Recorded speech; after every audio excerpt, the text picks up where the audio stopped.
दोस्तों सुबह का समय रहता है, 7 साढ़े 7 बज रहा होता है। सतपाल बाथरूम में नहाने गए रहते हैं। वो दरवाज़ा बंद करते हैं लेकिन दरवाज़ा पूरे तरीके से सही से नहीं बंद हो पाता है। वो दरवाज़ा उठना देते हैं, तभी उनकी बेटी प्रीति बाथरूम के पास आती है और बाथरूम में झांकने लगती है। जैसे उसकी नज़र अपने पिता के निजी सामान पर पड़ती है तो प्रीति देख करके दंग रह जाती है। इसके बाद वो अपने कमरे में आती है, बेड पर लेट जाती है और सोचने लगती है। उसे बार बार वो सारी चीज़ें याद आ रही थी जो उसने देखा था। इसके बाद वो ऐसा फैसला लेती है, जब आप पूरी कहानी सुनेंगे तो आपको यकीन नहीं होगा। हम आपको पूरी कहानी सुनाएंगे, इस रात से भी पर्दा उठाएंगे कि सतपाल प्रीति के पिता जो कि बाथरूम में नहा रहे होते हैं।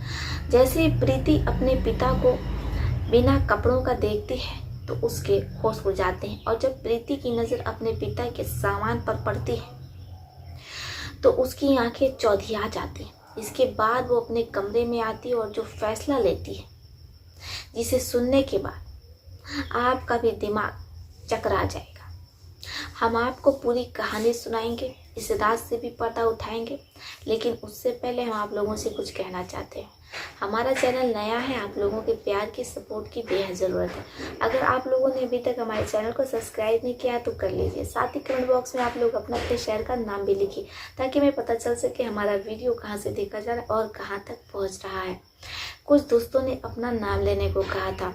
जम्मू से हैदर अली, अशफाक खान, फिरोज़ खान, गुड्डू, विक्की सिंह, राजू गडेरिया, सुस्मिता सिंह, इलाहाबाद से Shantanu, Urfi, Deepak Kumar, Chandan Yadav, Dharmendra Sahu, Neeraj Pandey, Kuldeep Sinha, doctor Maurya ji. Thank you so much doctor Maurya ji, आप हमें इतने अच्छे से प्यारे प्यारे कमेंट करते रहते हैं, सपोर्ट करते हैं। आपका दिल से धन्यवाद। ऐसे ही आप लोग हमें अच्छे से प्यारे प्यारे कमेंट करते रहिए। जिन दोस्तों का नाम मैं अपने वीडियो में नहीं ले पाई, मैं पूरी कोशिश करूंगी कि उनका नाम मैं अपनी अगली वीडियो में ज़रूर लूँ। तो चलिए शुरू करते हैं आज की ये कहानी। लेकिन दोस्तों, अगर आप हमारा किसी भी प्रकार से सहयोग करना चाहते हैं, हमारी मदद करना चाहते हैं, तो हमारे वीडियो के नीचे सुपर थैंक्स का बटन होता है, जहां पर जाकर के आप हमारी मदद या हमारा सहयोग कर सकते हैं। दोस्तों, इस प्रकार की कहानी या घटनाएं सुनाना हमारा कोई मकसद नहीं होता है, लेकिन लोग इसी प्रकार की कहानियाँ सुनना ज़्यादा पसंद करते हैं। इसलिए हम इस प्रकार की कहानियाँ, घटनाएँ खोज करके लाते हैं और आपके सामने प्रस्तुत करते हैं। वरना हमारा कोई ऐसा उद्देश्य नहीं है कि हम इस प्रकार की कहानियां सुनाएं, इसमें हमारा कोई दोष नहीं है। तो चलिए शुरू करते हैं। आप लोगों की पसंदीदा कहानी बनी रही है हमारे साथ अंत तक। सतपाल सिन्हा पेशे से डॉक्टर रहते हैं। सतपाल सिन्हा, जिनकी 2 बेटियां रहती हैं, प्रीति और रिंकी। सतपाल सिन्हा को कोई भी बेटा नहीं रहता है। वो बहुत परेशान रहते हैं, इसलिए वो बेटे की लालसा में अपनी धर्म पत्नी के ऊपर चढ़ ही रहते हैं। पत्नी की हालत खराब हो जाती है, लेकिन इसके बावजूद सतपाल सिन्हा पूरा दिन पूरी रात अपनी पत्नी के साथ संबंध बनाए करते हैं। पत्नी अपने पति के आगे हाथ जोड़ती है और सतपाल सिन्हा से कहती है कि डॉक्टर साहब, हम पर दया कीजिए, बस कीजिए। भगवान को जो देना होता है भगवान वही देते हैं। भगवान की लीला थी, उन्होंने आपको 2 बेटियां दे दी। अब आप बेटे की लालसा में हमारे साथ गलत कर रहे हैं, हमें प्रताड़ित कर रहे हैं। आप इतनी देर तक हमारे साथ संबंध बनाते, अब हमारी उम्र हो चुकी है। आप तो दवाई खा लेते हैं उत्तेजना वाली, शक्ति बढ़ाने वाली। हम तो महिला हैं, इसमें हमारी क्या गलती है? और आप कई घंटे लगातार हमारे साथ ये सब कुछ करते रहते हैं। हमारे शरीर की, हमारे मस्तिष्क की हालत देखिए, हम इतना नहीं सह पाएंगे। पत्नी हाथ जोड़ती है, मिन्नतें करती है, लेकिन सतपाल सिन्हा बेटे की लालसा में अपनी पत्नी पर चढ़े रहते हैं। ऐसे में पत्नी, जिसका 1 महीने तक हॉस्पिटल में इलाज चलता है, लेकिन डॉक्टर जवाब दे देते हैं। इसके बाद सतपाल सिन्हा अपनी पत्नी को घर लेकर के आ जाते हैं। पत्नी जो कोमा में चली जाती, घर पर ही उन्हें ऑक्सीजन सपोर्ट लगा रहता है। उर्वशी, जिन्हें होश नहीं रहता है, वो कोमा में चली जाती हैं। इधर उर्वशी की दोनों बेटियां प्रीति और रिंकी, जिनका रो रो करके बुरा हाल रहता है। प्रीति, जिसकी उम्र अभी 21 साल रहती है, इसके बावजूद वो अपने माँ को और अपने पूरे परिवार को संभाल लेती है। वो अपने माँ की हर सुबह टॉयलेट साफ करती है और अपनी माँ की देख रेख में लगी रहती है। उसे लगता है कि एक दिन उसकी माँ पहले की तरह ही अच्छी हो जाएंगी और पहले की तरह ही वो उसके साथ खेलेंगी, बात करेंगी और उसके घर में खुशियाँ होंगी, सब कुछ कुशल मंगल होगा। यही सोच करके प्रीति अपने माँ की एक पैर से खिदमत करती है। अब ऐसे सब कुछ चल रहा होता है, समय बीत रहा होता है। उर्वशी जो कि बेड पर रहती है, उन्हें बेड पर ही टॉयलेट और बाथरूम हो रहा होता है। वो अपनी माँ की सेवा करेगी तो उसकी माँ जल्द से जल्द ठीक हो जाएंगी। लेकिन इधर जो सतपाल सिन्हा रहते हैं, जब से उनकी पत्नी बेड पर चली जाती है, वो कोमा में पहुंच जाती है, तो सतपाल सिन्हा घर पर ही लड़कियों को लाने लगते हैं। क्योंकि सतपाल सिन्हा के सर पर भूत सवार रहता है, वो भी बेटे का। क्योंकि सतपाल सिन्हा के दोस्त और रिश्तेदार अक्सर उसे ताना मारा करते थे कि उसके घर में केवल 2 बेटियां हैं, उससे तो बेटा भी नहीं हो पाया। और वो सतपाल सिन्हा की मर्दानगी को ललकारा करते थे, इसलिए सतपाल सिन्हा बेहद परेशान रहने लगते हैं। वो हर हाल में बेटा करना चाहते थे। जब उनको अपनी पत्नी से बेटा नहीं होता है, उनकी पत्नी कोमा में चली जाती है, तो वो बाहर से लड़कियों को लाने लगे थे और फिर वो घर में ही संबंध बना रहे थे उन लड़कियों के साथ। ऐसे एक दिन रात का 12 साढ़े 12 बज रहा होता है। सतपाल सिन्हा की बेटी अपने पिता को खाना दे देती है और अपने पापा को खाना देने के बाद वो अपनी बहन को लेकर के कमरे में सोने चली जाती है। अभी उसकी नींद लगती है, तभी उसके कानों में अजीब अजीब आवाजें आ रही होती हैं। जैसे वो कमरे से बाहर निकलती, आवाज तेज हो जाती है। इसके बाद वो अपने पिता के कमरे की ओर जाती है। जैसे वो खिड़की से झांक करके देखती है तो उसके होश उड़ जाते हैं। प्रीति को अपने आंखों पर विश्वास नहीं होता है। उसके पिता, जिसके शरीर पर एक भी कपड़ा नहीं रहता है, और उनके साथ एक महिला रहती है जिसके शरीर पर कुछ भी नहीं रहता है। जैसे प्रीति ये देखती है तो उसकी आंखों से आंसू गिरने लगता है, क्योंकि बगल में ही उसकी माँ का बेड रहता है और उसकी माँ जैसे ऑक्सीजन लगा रहता है। इधर उसका पिता जो नई नई महिलाओं के साथ संबंध बना रहा होता है। प्रीति जब ये देखती है तो रोते हुए अपने कमरे में वापस लौट आती है। अब इसके बाद वो पूरी रात रोती रहती है। प्रीति को रोता हुआ देख करके रिंकी पूछती कि दीदी क्या बात है, आप क्यों रो रहे हैं? प्रीति कहती है कि हमारे पेट में दर्द हो रहा है, तुम सो जाओ, कुछ देर में हमें आराम हो जाएगा तो हम सो जाएंगे। सुबह होती है। प्रीति अपने पिता से नजरें नहीं मिला पा रही होती है, ना वो अपने पिता से कुछ पूछती है। लेकिन सतपाल सिन्हा ने अपनी सारी हदें पार कर दी थी, क्योंकि सतपाल सिन्हा को लगता है कि घर में उसकी केवल 2 छोटी बेटियां हैं और उसकी पत्नी तो कोमा में, ना तो उसे कोई बोलने वाला है और ना तो कोई उसे रोकने टोकने वाला है। ऐसे में सतपाल सिन्हा हर रात नई नई लड़कियों को लेकर के आता। यहाँ तक तो प्रीति सब कुछ बर्दाश्त करती है, लेकिन अब सतपाल सिन्हा दिन दहाड़े दिन में भी लड़कियों को लाने लगा था, हर रविवार को, हर संडे को। क्योंकि सतपाल सिन्हा जब रविवार को, संडे को ऑफिस नहीं जाता था, तो फिर वो संडे को लड़कियों को बुलाता था घर पर और फिर उनके साथ गलत काम करता था। अब ऐसे एक दिन प्रीति ट्यूशन पढ़ने गई थी। जब वो ट्यूशन से वापस आती है, अपनी बहन को लेकर के दरवाज़ा खुलाती है, लेकिन सतपाल सिन्हा दरवाज़ा नहीं खोलता है। आधे घंटे तक प्रीति दरवाज़ा खुलाती है, लेकिन सतपाल सिन्हा दरवाज़ा नहीं खोलता है। प्रीति अपने पिता के व्हाट्सएप पर फ़ोन करती है, लेकिन पिता व्हाट्सएप का कोई रिप्लाई नहीं देता है। अब प्रीति को कुछ समझ में नहीं आता है कि वो करे तो क्या करे, इसलिए वो अपने पड़ोसी के घर में चली जाती है और वहाँ पर इंतज़ार करने लगती है कि हो सकता है शाम के 5:30 बजे उसका पिता दरवाज़ा खोले। अब ऐसे शाम का 5:30 भी बज जाता है, लेकिन सतपाल सिन्हा, प्रीति का पिता, दरवाज़ा नहीं खोलता है। इसके बाद प्रीति अपने पड़ोसी के छत पर चढ़ती है और अपने घर में उतर आती है। अब जैसी वो घर में उतरती है तो उसे बड़ी तेज़ी से चिल्लाने की आवाज़ें आ रही होती हैं। उसे कुछ समझ में नहीं आता है। वो दौड़ती हुई अपने माँ के कमरे की ओर जाती है। जैसे वो माँ के कमरे की ओर जाती है, उसके साथ रिंकी भी रहती है। वो अपनी छोटी बहन रिंकी की आंखें बंद कर देती है, क्योंकि वो मंजर किसी की भी देखने के लायक नहीं रहता है। उसका पिता 3-4 लड़कियों के साथ संबंध बना रहा होता है। पूरे कमरे में लड़कियों के और उसके पिता के कपड़े फेंके रहते हैं। अब ऐसे में प्रीति बहुत शर्मिंदा होती है। उधर उसकी माँ जो कोमा में रहती है, उनका बगल में ही बेड रहता है। पाल सिन्हा उसका पिता, जिसने मान मर्यादा को ताक पर रख दिया था और वो अपनी पत्नी के सामने ये सब कुछ करता रहता था, भले ही उसकी पत्नी कोमा में है। अगर उसकी पत्नी उर्वशी कोमा में गई है तो कारण सतपाल सिंह, जिसकी वजह से उसकी पत्नी आज कोमा में है। प्रीति अपनी छोटी बहन को लेकर के कमरे में आ जाती है और दरवाजा बंद करके घंटों रोती है। प्रीति को कुछ समझ में नहीं आता है कि वो करे तो क्या करे। अब प्रीति अपने दोस्त को फोन करती है और पूरी बात बता देती है। प्रीति अपनी दोस्त कंचन से कहती है कि ठीक है कंचन, जैसा तुम कह रही हो हम वैसे ही करें। अब प्रीति वैसे ही करती है।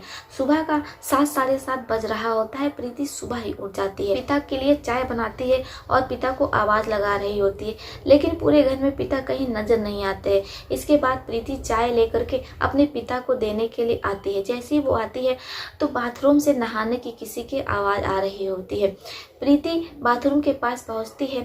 बाथरूम जो थोड़ा सा खुला रहता है, अब जैसे ही वो बाथरूम के अंदर झांक करके देखती है तो दंग रह जाती है।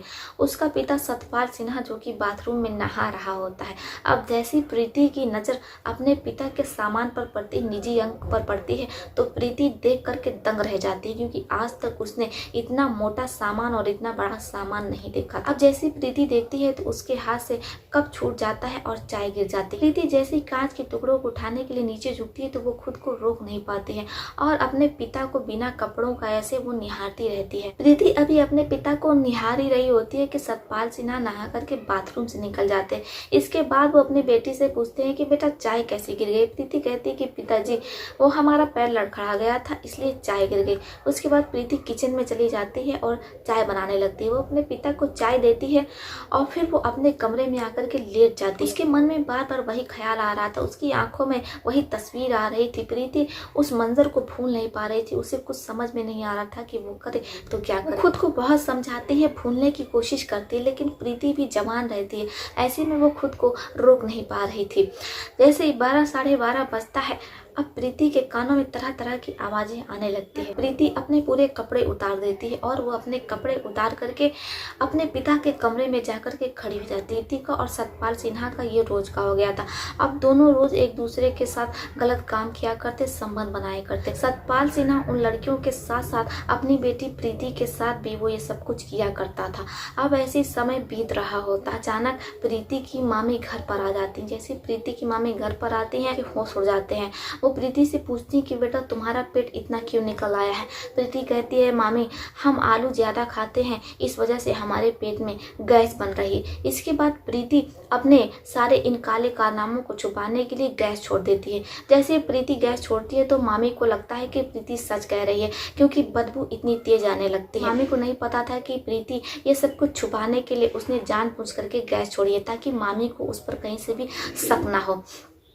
होता भी वैसे ही मामी को प्रीति पर बिल्कुल भी शक नहीं होता है। इसके बाद प्रीति की मामी उर्वशी को देखने जाती हैं। उनकी आंखों में आंसू आ जाता है, लेकिन उन्हें क्या पता कि सतपाल सिन्हा अपनी ही बेटी और कई लड़कियों के साथ मजे उड़ा रहा है। ऐसे में उसे क्या फर्क पड़ता है कि उसकी धर्मपत्नी उर्वशी ठीक हो या ना ठीक हो। मामी से उर्वशी की हालत देखी नहीं जाती है। वो मन बना लेती है कि कुछ दिनों तक वो यहाँ पर रुकेंगी, लेकिन प्रीति और सतपाल सिन्हा जिनके चेहरे का रंग उड़ जाता है, ललिता से कहते हैं कि देखो ललिता तुम्हें परेशान होने की जरूरत नहीं है, तुम्हारा भी अपना परिवार है, तुम जाकर के उन्हें देखो।